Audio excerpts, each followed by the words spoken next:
निधि की शादी किशन नगर में जतीन के साथ हो जाती है। उसकी 2 सास थी, एक तो उसकी सास और एक उसकी दादी सास। निधि स्वभाव में बड़ी ही चंचल स्वभाव की थी और ये बात उसकी सास को बिल्कुल पसंद नहीं थी। एक दिन निधि हेडफोन लगाकर गाने सुन रही होती है और नाच रही होती है, तभी उसकी सास वहाँ आ जाती है। It's the time to disco, कौन मिले देख किसको, It's the time to disco। निधि जैसे ही मुड़ती है, उसकी सास वहाँ खड़ी होती है। वो अपनी सास को देखकर नाचना बंद कर देती है। मम्मी जी, मैं ना बस थोड़ा। नहीं नहीं बहू, और नाचो, पूरे दिन रात एक कर दो प्रैक्टिस में। क्या है ना, तुम्हें तो डांस इंडिया डांस में जाना है ना। Dance India dance? नहीं नहीं मम्मी जी, वो तो मैं बस ऐसे ही। हाँ हाँ पता है, तुम ऐसे ही ठुमके मार रही हो, नाश्ता तो बना नहीं है अब तक। ओह बस मम्मी जी, मैं जा ही रही थी बनाने। तभी वहाँ निधि की दादी सास आ जाती है। अरे बहू, जरा मेरे कमरे में तो चल, तेरा चश्मा नहीं मिल रहा है। माँ जी, चश्मा मिलेगा भी कैसे, वो तो आपने अपने सर पर लगा रखा है। भूल गई थी मैं। सास वहाँ से चली जाती है और दादी सास निधि की तरफ देखकर मुस्कुराती है और आंख मारती है। अगले दिन निधि टीवी देख रही होती है, तभी वहाँ उसकी सास आती है और कहती है, बहू ये क्या, दिन भर टीवी के सामने अपनी आंखें खराब करती रहती है तू। मम्मी जी, वो कोई काम नहीं था तो मैंने सोचा कि टीवी ही देख लूं। अच्छा, काम नहीं था, कोई नहीं, रात में घर में कुछ रिश्तेदार आ रहे हैं, उनका खाना बनाना है, चाहिए बहू रानी जी। हैं? कितने लोग आ रहे हैं मम्मी जी? यही कोई 10-12 लोग होंगे, अभी से ही लग जाओ काम पर, समझी, उनकी खातिरदारी में कोई कमी नहीं रहनी चाहिए।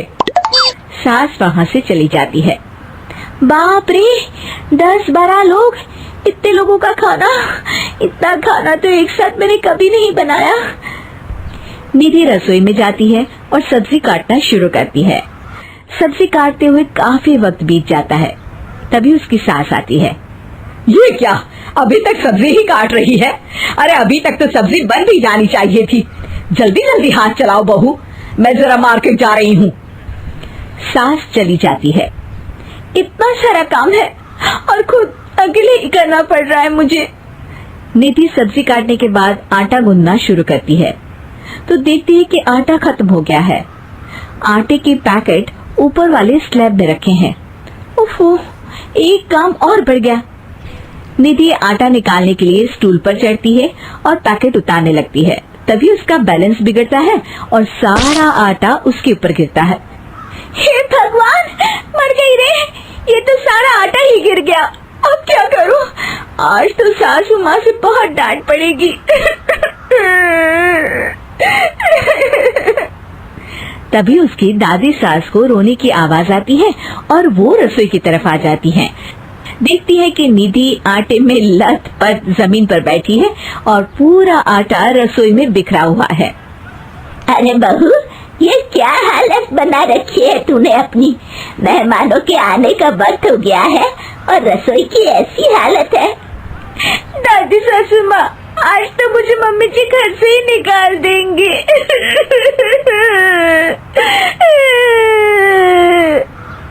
ओफो, रोना बंद भी करो और जल्दी से सफाई शुरू करो। चलो, खाना मैं बना देती हूँ। निधि सफाई में लग जाती है और दादी सास झटपट सारा खाना बना देती है।